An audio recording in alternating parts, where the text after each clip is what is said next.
Okay, so German unification. Let's see. German unification was the single most important political development in Europe between the years of 1848 and 1914. So 19th century into the early 20th century. It set the stage for World War I, and it fundamentally altered the balance of power in Europe in favor of Germany.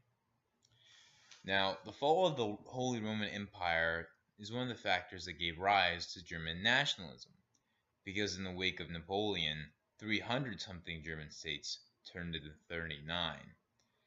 This sort of gave rise to the idea of, hey, why not just one powerful German state? And of course, nationalism is the idea that you speak the same language, you share the same ethnicity, everyone should be under the same nation. Everyone should be in the same nation. This idea sometimes resulted in the merger of, this was very common in Europe at the time. This sometimes resulted in the merger of states, the annexation of states, and other times secession. It also resulted in the exile of certain quote-unquote non-natives out of a given state, and at other times the execution of non-natives. Now in Germany there were two models for the unification of Deutschland: Gross and Klein. So you have Gross Deutschland, one word, which you can, and the way I remember this is if you're buying something in gross, you're buying it in bulk. So Gross Deutschland, you're buying Germany in bulk, all right? And this includes Austria, all right? Gross Deutschland includes Austria. Klein Deutschland does not include Austria. And the way I think of Klein Deutschland, how I remember it, is I think of Calvin Klein, scantily clad male models, not wearing very clothing. Okay, they don't have a shirt. Okay, they don't have Austria. So Klein Deutschland, no Austria. So Prussia, one of the largest and most powerful German states in the Confederation, became a modern industrialized military state during this time, a MIMS, and it set its sights on becoming the seat of power of all of Germany. And Austria was its only real adversary. All the other states in the Confederacy were pretty small and didn't pose any real threat to Prussia's plan for German unification, with Prussia, of course, being in the north and Austria being in the south. Okay, so let's see. Step one was the Zollverein. And the way I remember this is Zoll means toll in Germany. Zollverein was let me begin by saying Zollverein was in 1834. It was an economic union. It was the first of its kind, the first economic union in Europe that was not also a political union. And the way I remember this is that Zoll stands for toll, and reign just means reign, like the reign of Mao or the reign of whoever. So this is the reign of tolls. Okay, that's how I remember it. And Zollverein was the first attempt at German unification. It was an economic union, a free trade agreement that abolished tolls, well, tariffs, between Prussia and various northern states. Sounds kind of like the European Union. It sounds kind of like the European Union, which started as a economic union and is now more of a political union. So that was a good first step. Then step two was the Frankfurt Parliament of 1848, which was a failure. It was a result of the revolutions of 1848, and it scared a bunch of German leaders into getting together to try to create a powerful constitutional monarchy with two houses. Now this failed because they asked Frederick William IV of Russia to be the king, and he was ambivalent about it. And finally decided against it. He called it a pig's crown, and he thought, I don't need the will of the people to be a king over any nation or any states. I have the divine right given to me by God. Um, so he didn't want a constitutional monarchy. He just wanted monarchy. Um, so that was a failure for German unification. Step three was a turning point. That was when Otto von Bismarck became the appointed prime minister of Prussia, and this was in 1862. Now, Otto von Bismarck was either brilliant or demonic, depending on your take on it. He used what he called he was a conservative at heart, but he used what he referred to as realpolitik, basically meaning you do whatever needs to be done in order to obtain power. He was not a principled man. His method was more Machiavellian in nature. For him, idealistic equaled unrealistic. So he would do things that were not conservative in order to keep, obtain, and uh, keep and to keep power and to obtain more power. So, two examples of him using realpolitik domestically. Socialism was a threat, so he banned the Socialist Democratic Party and any socialist propaganda. But then he created the first European welfare state. This included old age pensions, compensation for work injuries, and a form of universal health care.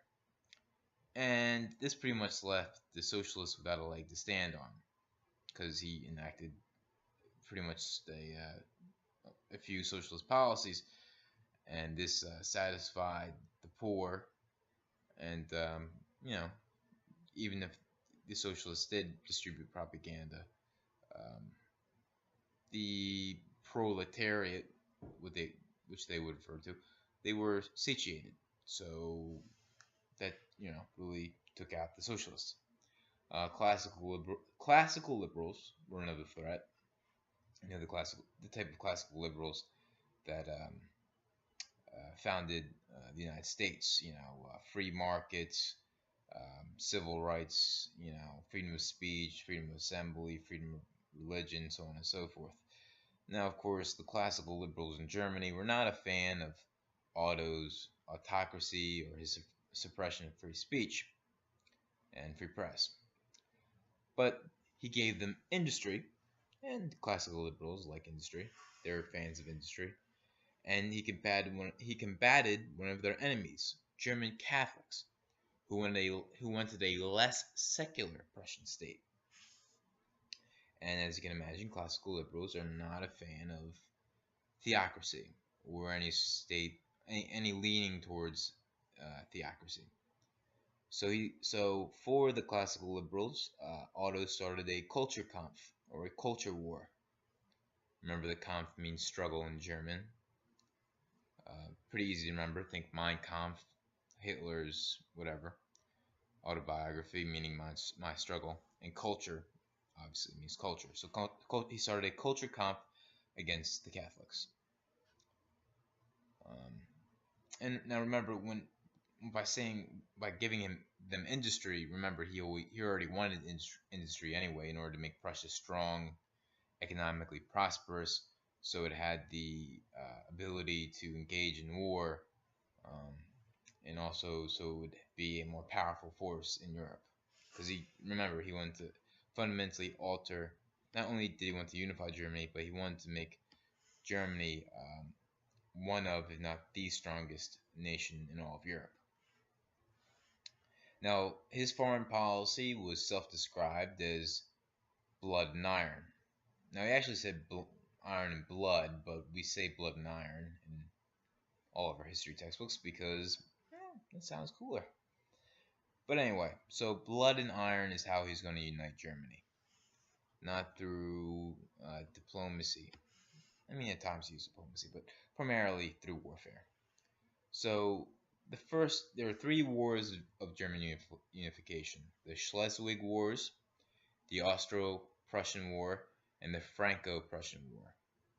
Okay, and the Schleswig Wars took place in um, 48 and 51 and in 64. 1841 to 1851 and 1864. Okay, now the idea was to liberate, quote unquote, pockets of ethnic German speaking people under Danish control. So it was a war against Denmark.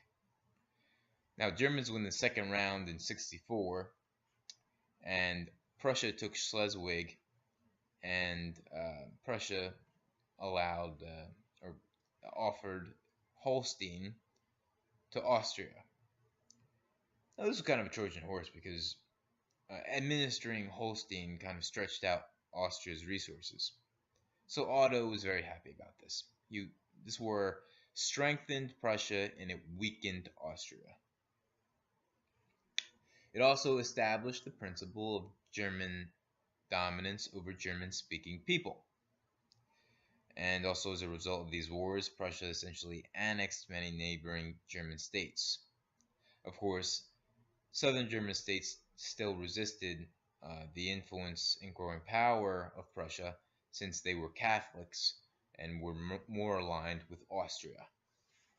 So now Otto turned his sights on Austria because that was in Germany his only real threat to German unification. So Prussia in the north attacked Austria in the south.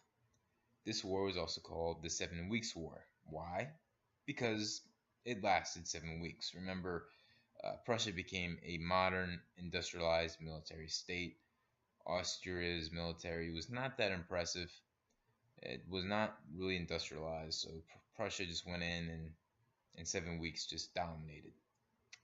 So as a result, Austria was kicked out of the German Confederacy. It was no longer a part of Germany. And Austria also had to pay war reparations to Prussia. Okay?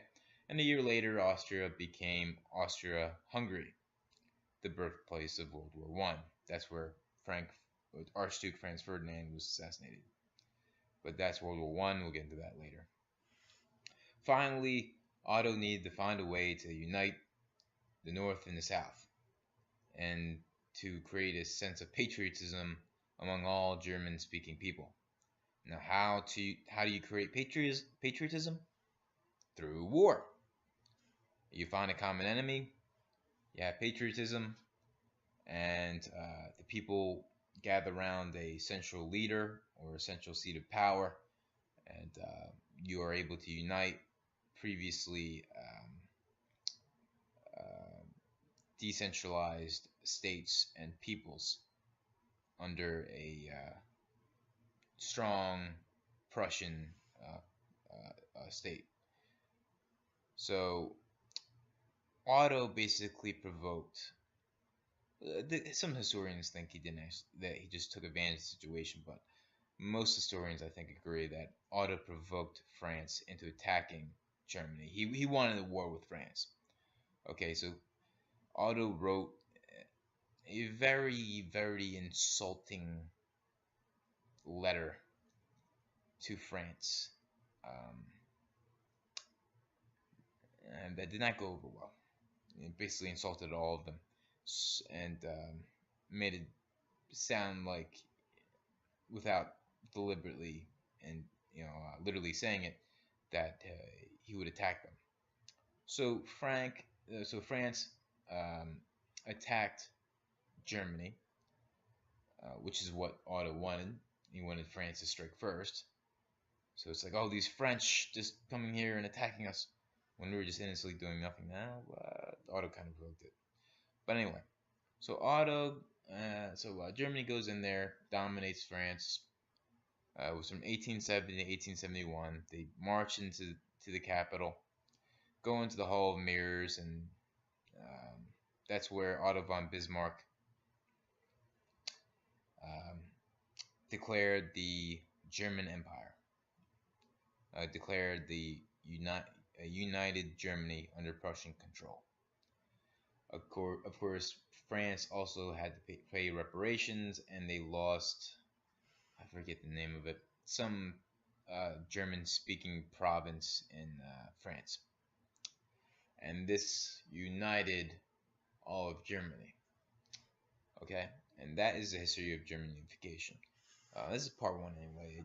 There's more to it than that, but I think it's a good start.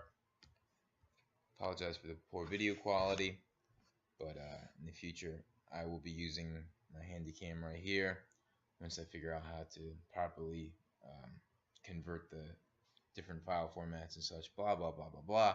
Anyway, thank you for watching, and I will see you next week. Thank you for watching.